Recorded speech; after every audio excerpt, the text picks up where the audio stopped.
All right, buen camino. Camino update. I'm about 60 days away from my trip. My tickets are purchased all the way to Barrett's, where I start my walk.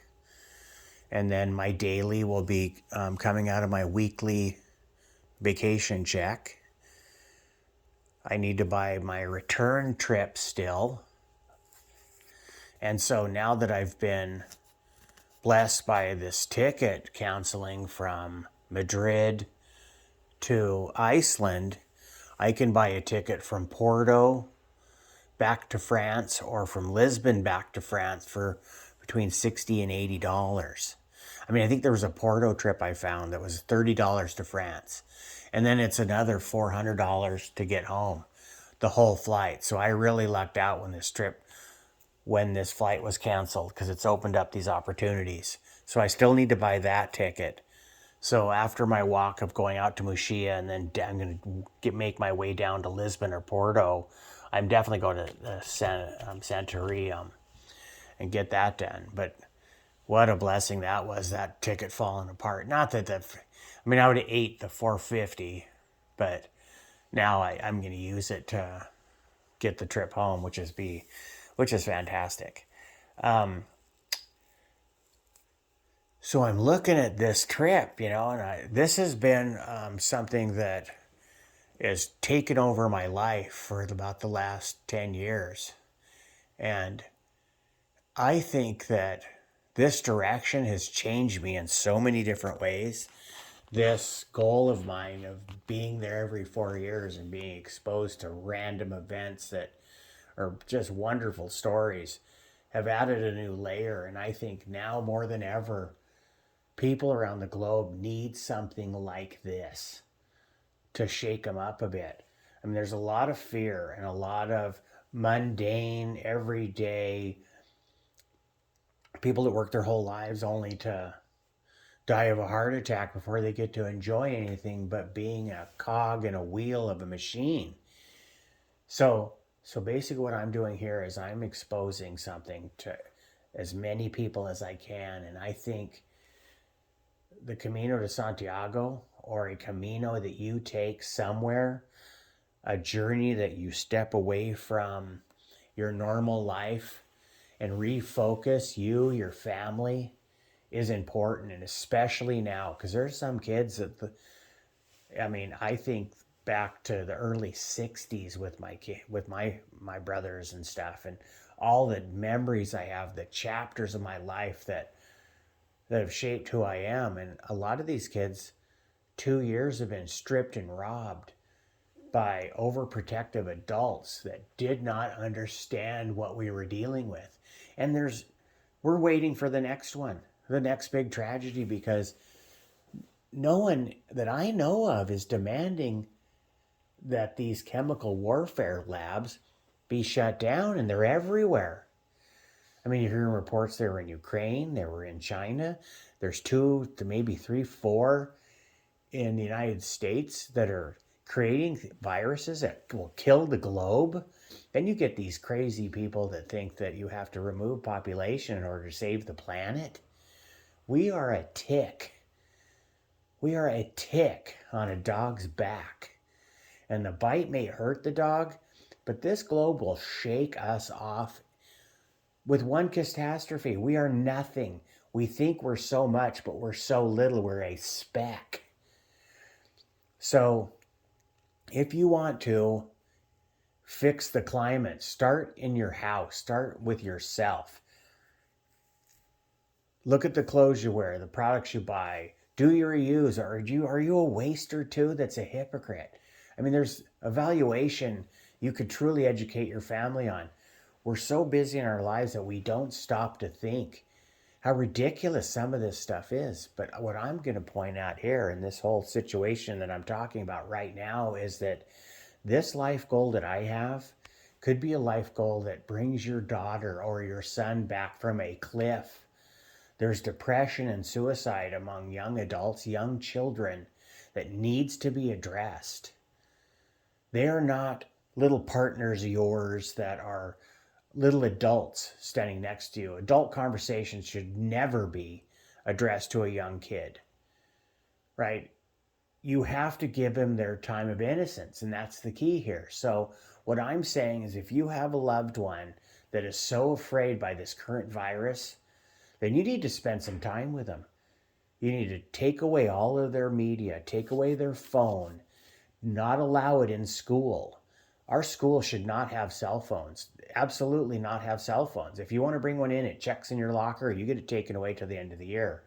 There is no emergency that you can have on a cell phone in a school 1 through 12 or K through 12 that a parent just can't call the office and have the kid come into the office and answer that emergency there without a phone, because these phones are exposing us to an evil like we've never experienced before. We're getting a global view at such a young age that we don't know how to process. And I think you need to dump back into our own communities, our own societies, our own homes, and reevaluate what's going on there. We need to start slowing down and really thinking about our lives and the people that we have around us, and especially our youngest among us. I mean, it's getting to a point where it's hard to watch. It's hard to watch. And I just thank God that my kids were pre-internet kids. My son, he has his own phone, but he's 18 years old. And so far, knock on wood, God willing, he'll remain, and all my other kids. But this is a terrible time for a lot of young people. And I wanted to just highlight something that I think will give people hope. And I think you should study this model of the Camino de Santiago and try to take a vacation that takes you away from your day-to-day grind and exposes you to a vacation where you're engulfed in the society around you. So I walk this now because it's like became a cornerstone of my life. But I see that a mother and a daughter, a dad and a son, someone suffering some serious depression or absence of truth, where they're told you can be anything you want as long as you follow a guideline of, because there are some things you can't say, I think I am, and it's acceptable. And that right there, it's all or nothing. So the point is this whole word trickery that's trying to take us away from truth has a darker, sinister plot twist behind it that I don't think that young adults and some parents that realize. I mean, it's innocent, you play, but I can't force anyone to play army man if I think I'm an army man. And they say, I don't want to play pretend. It's like, I don't want to either. So I tend to distance myself from people that have stepped away from truth. This right here, this journey of mine, this journey I take, it is incredibly cheap. It's easy to organize, it's easy to fulfill, and it could change the global impact, how you feel about society today. If you want to fix society, start with yourself. That's all I'm saying. Pick up your own trash, keep your own recyclables, wash them. Most people don't even do recycling right. You're supposed to take all of the stuff off, rinse the containers out. There's a whole process there. You think that since you throw an aluminum can into an aluminum area, you've done your part, but every stitch of clothing you wear, every product you buy could be looked at a little and scrutinized just a little bit closer. So what I would suggest, if you have a family member that thinks they're lost, teach them about this journey. Give them a purpose, and hopefully one day go on it and walk this walk, because it will change your life. You can get there and back per person for about $500 each way. So $1,000 buys you a ticket there and back. $1,000 to $2,000 is your spending money while you're doing it, right? You don't have to, live in 4-star hotels. You can live in Albergue, spend $5 a day, and have a great vacation. You can take 5 weeks, 6 months, 2 weeks and do this. This Camino from Santiago out to Muxía Fisterra is a beautiful week-long vacation. But I would say you need more time to decompress and detox in a week. So I would suggest 2 to 3 weeks minimum, but I would definitely encourage you to do it. So what I'm suggesting here is that we as adults start acting like adults, start looking down at the children around us and making sure that we're taking them out of this fear death spiral. So that's what my goal is with this particular video, just to discuss common sense and truth. And that's what I'm here to do. So this is my obsession. I hope it becomes your obsession, the Camino de Santiago. This year I run with the bulls.